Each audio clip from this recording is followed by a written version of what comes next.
Bonjour à tous, bienvenue dans cette vidéo. Donc on est lundi soir, j'ai prévu peut-être de faire 2 vidéos en même temps, comme je te l'ai déjà dit.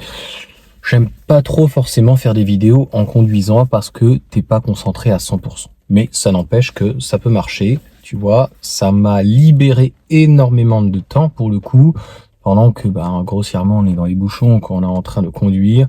C'est vrai que ça permet d'optimiser extrêmement le temps. Oh, attends, je te laisse 2 secondes, il pleut, et j'ai la chatte qui vient de sauter.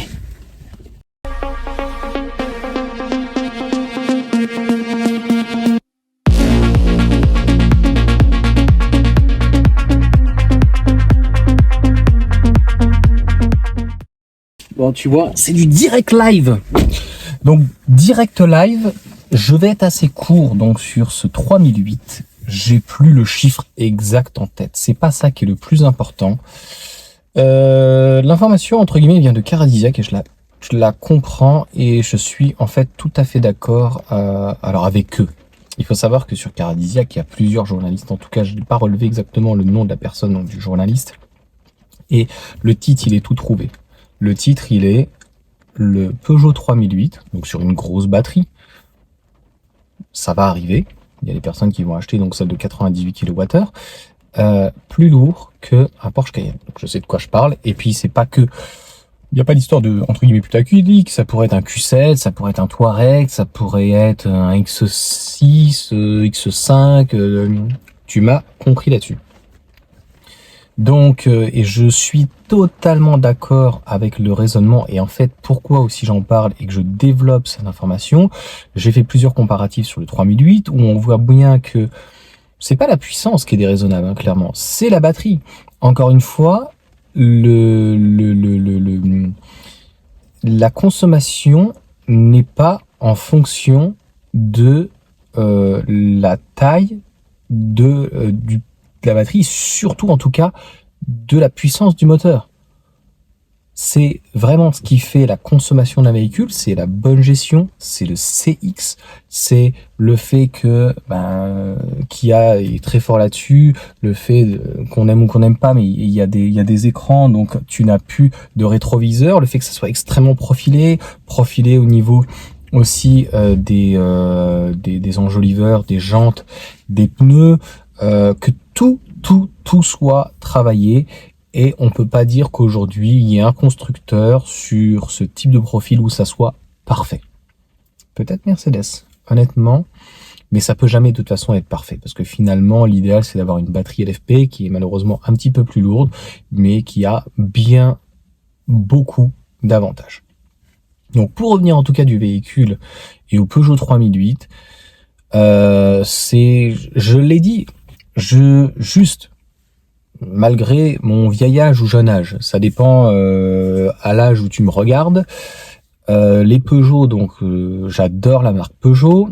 La marque Peugeot, ça commence entre guillemets de jamais. Mon grand-père, il avait déjà que des Citroën. Je me rappelle les Citroën machin, il a eu pas mal de Citroën, les BX, là je sais plus trop quoi, les CX, et je dis là, tu me diras, tu mettras en commentaire. La dernière qu'il ait eu, c'est il a eu une Laguna quand même, il a pêché, mais une 307. Et puis mes parents entre guillemets donc ont eu une 406 coupé, 205 cc, 206 cc. J'ai eu à peu près tous les moteurs, hein, un litre 610. Mon beau-père a eu aussi une 406, mais je sais pas quel motorisation. Je crois qu'il y avait le V6, 3 litres. Mais il connaissait rien à voiture, le gars lui a dit c'est super, c'est génial, il l'a gardé 6 mois ou 1 an en leasing, enfin trop long à expliquer dans une vidéo comme ça, donc mets-moi un commentaire si tu veux, big up et puis pick up the fun, et puis ça ira plus vite. Mais en gros, mes parents je crois ils avaient pris sur la 406 coupé et ils avaient fait un super coup là je crois chez Mercedes d'occasion mais assez récente, c'était le 2 litres 2 en essence bien sûr, qui faisait 163 chevaux aussi ou 180, 163 je crois.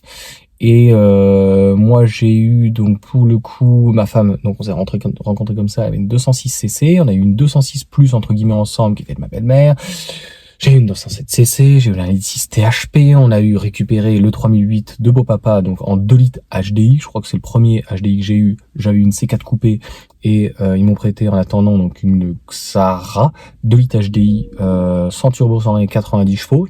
Donc, on peut même pas dire un veau, quelque chose d'extrêmement économique et assez coupleux finalement par rapport à la puissance. Donc, Peugeot, je connais. J'aime, j'ai aimé, mais là, clairement, ça ne va pas. Et oui, ça ne rentre pas du tout dans une démarche écologique, c'est-à-dire qu'on nous fait quand même passer la voiture électrique pour quelque chose d'écologique, notamment voiture propre. Encore une fois, une voiture, on ne peut pas la considérer comme propre. Il y a une industrie derrière et il faut savoir qu'est-ce qui est le plus ou le moins juste, équitable, ce qui pourrait moins polluer, un petit peu entre guillemets comme les cuirs. C'est pour ça qu'on fait du cuir végétal, parce que pour le teindre, ça demande beaucoup moins d'eau. Et c'est des réflexions, mais j'ai l'impression qu'en fait, dans ce pays et puis dans le monde, on réfléchit beaucoup avec l'oseille, tu vois. L'oseille, l'argent, la vanité, le profit et un peu le one shot. Et donc, ce 3008, qui est, et je te l'ai dit et tu verras dans le temps, est une hérésie de faire une batterie aussi grosse, 700 km d'autonomie WLTP. C'est strictement n'importe quoi. Je me demande même si ça finira pas en fait en coup de gueule. Et vraiment, je vais te mettre le lien de Caradisiac. Et le propos à tous les moments était juste. J'ai fait encore une fois plusieurs vidéos donc sur le 3008 où c'est un non-sens, vraiment une no way quoi. Le style, je vais te le dire comme je le pense, ça ressemble plutôt à une chinoise. Et d'ailleurs avec des grosses batteries à la chinoise, parce que les Chinois ils sont petits, ils ont tout petit et ils aimeraient et ils veulent avoir un très gros ego. Des fois ils sont pires que les Américains ou certaines populations. Et oui, j'ai l'impression de voir en fait ce 3008, ça pourrait ressembler, tu vois, à un hashtag one, le hashtag ou numéro 3, et puis en plus gros, tu vois, c'est très ondulé. On peut faire un véhicule, notamment des berlines. On n'a toujours pas eu de la part de nos amis européens, pour le moment quand même, une berline, une super berline efficiente. Sur, je sais pas, un 4,40 m, 4,50 m, un véhicule pas trop bas non plus, éventuellement avec un haillon. Je dirais concrètement plus ou moins la taille d'une Civic, tu vois. Si, on en a une. La C4X que j'ai présentée, mais c'est quand même très cher, c'est pas hyper efficient, mais c'est un début. Il faut le reconnaître là-dessus. Et donc, pour conclure et pour finir, ce 3008, vraiment, l'analogie était complètement folle et tu vois, c'est ça que j'aime, c'est la justesse dans la vie. Et il te dit, tu passes du 3008 génération 2 avec l'indice THP que je connais très bien. Donc, il n'avait pas de système d'hybridation, quoi que ce soit. Peut-être pas le Kiers. Ça y est, j'ai oublié le filtre à particules, je crois. J'ai un doute. Un Litis 180 chevaux, donc ça marche plutôt bien, mais ça reste un 3008. Je sais pas quels sont les perfs. Tu regarderas sur les fiches, ça doit peut-être 7 secondes 8. Tu vois, à peu près dans ce genre de débat.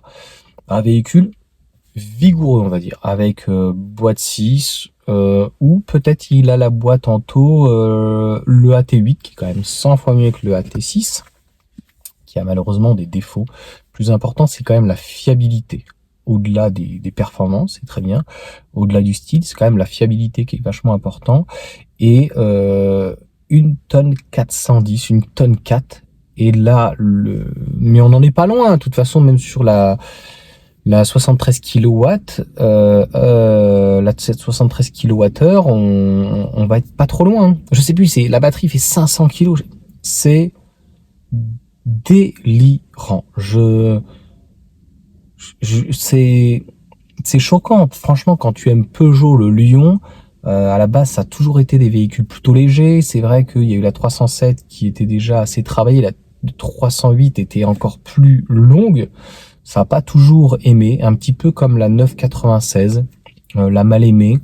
Et puis, ils sont un peu repris sur la 308. Les véhicules étaient quand même toujours assez travaillés, assez légers. Et là, on a un mastodonte. Donc, clairement, en termes d'écologie, ça n'a vraiment mais vraiment aucun sens. Donc, dis-moi en commentaire clairement ce que tu en penses. Moi, j'avais déjà abandonné Peugeot avec leur THP. Sinon, j'aurais pris un RCZ. Et puis, comme d'habitude, depuis à peu près 10 ans, je suis extrêmement déçu par Peugeot. J'ai eu un commentaire, il m'a jamais répondu, le gars. Oui, qu'est-ce qui nous apprend celui-là? Quand j'ai fait le versus et qu'en gros, les marques Peugeot et Renault, en gros, faisaient un petit peu du premium, je lui ai répondu gentiment parce que franchement, mec, t'y connais rien à l'automobile.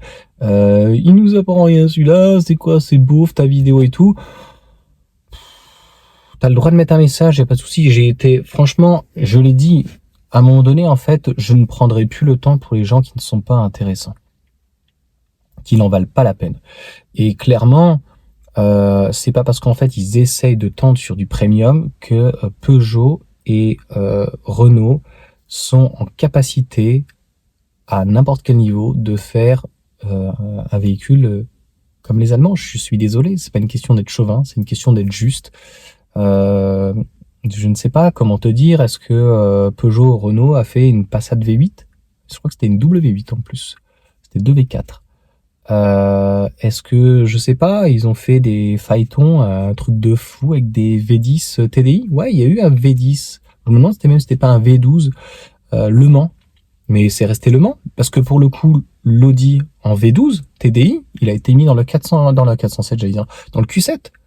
Donc, est-ce que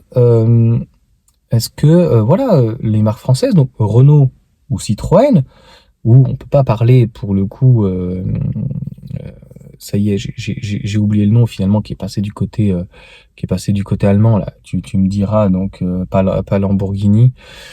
Ça y est, j'ai complètement zappé. Bugatti avec le W16 et tout.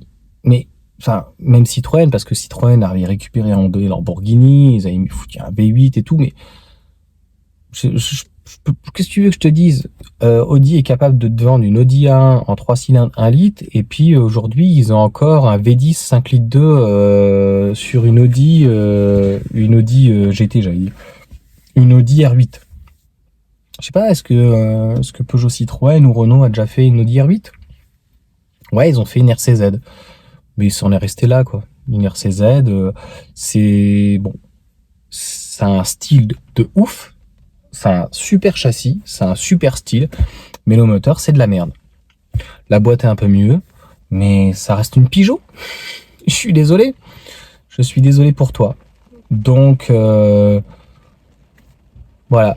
T'as beau monter en premium, t'as beau faire tout ce que tu veux, un 3008 électrique avec 98 kWh brut et 2 tonnes 2, la lourdeur d'un Porsche Cayenne ou un Q7, un Touareg, un X5 ou du côté aussi japonais, un RX ou un Highlander ou quoi que ce soit, oui, je crois que c'est comme ça qu'il s'appelle. J'ai un petit doute là sur le Toyota, le Hilux. Après, il y a, enfin,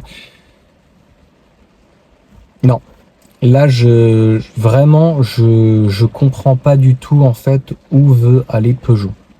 Vraiment, s'ils veulent aller drainer le premium, clairement, ils y arriveront pas. Ils n'ont jamais réussi. Et d'ailleurs, le RCZ a fait un total. C'est tactile là-dessus, c'est vrai. RCZ a fait un total flop. Donc, je suis désolé pour Peugeot. Je pense qu'il faudrait qu'ils restent à leur place. Marque généraliste. Et non, ce n'est pas une marque, encore une fois, premium. Ils ont fait une 607.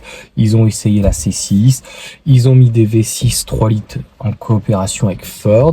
Ils ont fait le 2 litres 7 HD. Ils ont refait après un 3 litres. Le 2 litres 7 HDI était très bien aussi avec Ford. Et avec, donc, pour le coup, il était dans les ranges. Mais là, on me dit, il faut que tu t'arrêtes. Il pleut comme vache qui pisse. Donc, honnêtement, il faut arrêter. Je pense que clairement, il faut que Peugeot reprenne vraiment ses esprits. Je pense que il y a eu Peugeot, il y a eu DS, il y a Stellantis. Et moi, une marque comme Abarth ou éventuellement Dodge ou Alfa Romeo me fait plus rêver aujourd'hui que Peugeot. Sur ce, j'espère qu'on n'entendra pas trop la pluie. Allez, ciao!